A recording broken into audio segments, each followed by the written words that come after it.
Hello students, कैसे हैं आप सब लोग।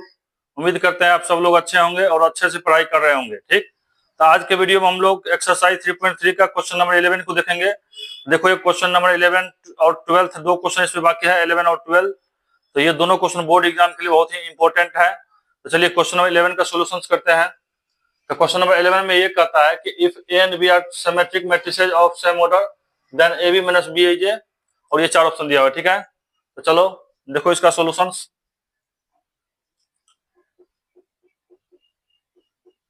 तो पहला क्या है कि if A and B are symmetric matrices. तो सबसे पहले क्या है कि A and B are symmetric matrix. Symmetric matrix है, इसका मतलब ये हुआ कि ए का अगर ट्रांसपोज करें तो वो ए के इक्वल आएगा, अगर बी का ट्रांसपोज करें तो वो बी के इक्वल आएगा। राइट, ठीक है बच्चों। अब देखो, और एक एक रूल था कि अगर हम लोग जैसे पी प्लस क्यू का अगर ट्रांसपोज निकालेंगे तो ये क्या आएगी, पी का ट्रांसपोज प्लस क्यू का ट्रांसपोज। राइट, अगर हम पी क्यू प्रोडक्ट में है, इसका ट्रांसपोज अगर निकालें, ये कैसे होगा, क्यू का ट्रांसपोज इंटू पी का ट्रांसपोज। ये तो हम पहले से जान चुके हैं। राइट, अब देखो यहाँ पर, अब यहाँ है कि ए बी माइनस बी ए, ये तो चार ऑप्शन है। तो पहले देखो, तो ए बी माइनस बी ए, इसको मान लिया हम ये पी है, इसका ट्रांसपोज ले लिए। तो क्या हो, यहाँ देखो प्लस माइनस अगर रहेगा यहाँ पर, तो यहाँ प्लस माइनस हो जाएगी, यहाँ बीच में माइनस है तो पूरे का ट्रांसपोज है। तो इसका मतलब ये रूल से ए बी का ट्रांसपोज माइनस बी ए का ट्रांसपोज हो जाएगी।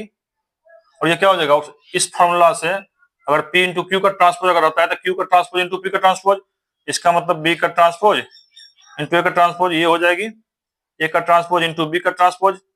राइट, अब यहाँ देखो, ए का ट्रांसपोज ए इक्वल, बी का ट्रांसपोज बी को यहाँ रख देंगे, बी का ट्रांसपोज बी, ए का transpose A equal A into B हो जाएगा ये। ठीक है, यहाँ से आप माइनस कॉमन करो, अगर माइनस कॉमन करते हैं तो ये कितना आ जाएगी, तो A B minus B A B minus B A.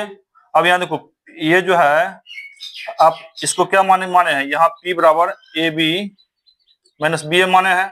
Right, यहाँ कितना हो जाएगी, तो इसके जगह आपका हो गया ये P की equal P dash equal to minus P। ठीक है बच्चों, और P यहाँ क्या है, अगर यहाँ बताए थे अगर ये ए और बी सिमेट्रिक मैट्रिक्स है तो ये कंडीशन होगा, और P का ट्रांसपोज अगर माइनस P के इक्वल आता है, ये कैसा मैट्रिक्स होगा, यह एक एसक्यू सिमेट्रिक मैट्रिक्स। राइट बच्चों, अगर कोई मैट्रिक्स अगर उसके नेगेटिव के अगर बराबर हो जाए तो कौन सी मैट्रिक्स होगी, एसक्यू सिमेट्रिक मैट्रिक्स। इसका मतलब P बराबर जो ये था आपका A B minus B A का ट्रांसपोज, वो माइनस टाइम्स इसका बराबर है A B minus B A. इसका मतलब ये हुआ कि A B minus B A is a skew symmetric matrix. ठीक है बच्चों, अब देखो यहाँ ऑप्शन में देखो क्या है, एसक्यू सिमेट्रिक मैट्रिक्स पहला ऑप्शन, इसका मतलब आपका 11 नंबर का पहला ऑप्शन इज करेक्ट। राइट, अगर इसमें कोई तरह का अगर डाउट हो तो अभी भी आप कमेंट कर सकते हैं। ठीक ना, कि सर यहाँ हमको प्रॉब्लम है, तो उसको हम उसको आपको इस डाउट को हम दूर करेंगे, तो इसको नोट करो।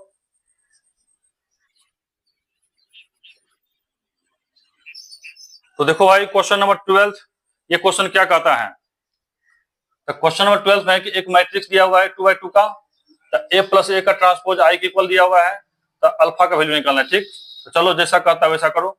सॉल्यूशंस 12 क्या है कि एक मैट्रिक्स दिया हुआ है कॉस अल्फा साइन अल्फा और कॉस अल्फा। राइट, ए का ट्रांसपोज निकालो, ट्रांसपोज मतलब क्या होगा, रो को कॉलम बनाना, कॉलम को रो बना देना। ठीक है, पहला रो को पहला कॉलम में लिख लीजिए, कॉस अल्फा, इधर हो जाएगा sign alpha cos alpha. Right,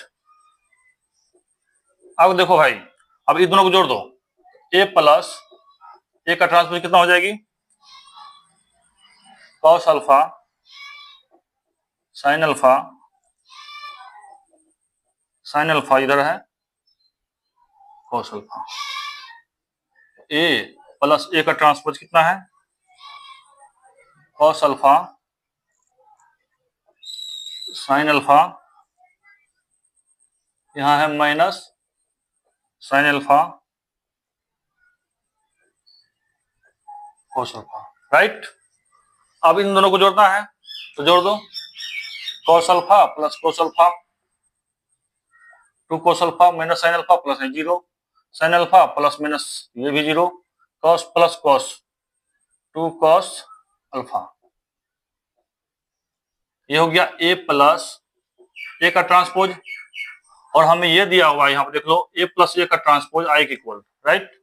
तो यहां से लिखेंगे गिवन ए प्लस ए का transpose equal to identity matrix, A plus A का ट्रांसपोज ये मैट्रिक्स दिया हुआ है, two cos alpha zero zero, two cos alpha equal to 1 0 0 1, right. अब अल्फा का वैल्यू निकलना चाहिए। देखो जब दो मैट्रिक्स इक्वल हो तो इसके कोरस्पोंडिंग एलिमेंट्स आर इक्वल, ये दोनों सेम ही चीज है, इसका मतलब ये दोनों 1 के इक्वल आ जाएगी, ये भी आपका 1 के इक्वल होगा, ठीक। तो इसका मतलब ये होगा कि two cos alpha equal to 1, यहां से कॉस अल्फा इक्वल टू 1/2, ठीक। तो ये बताओ अब कि यहाँ पर अल्फा का क्या मान रखें कि वो 1/2 आवे। तो हमको पता है कि cos 60 का मान 1/2 होता है, इसका मतलब अल्फा का मान 60 डिग्री, ठीक है।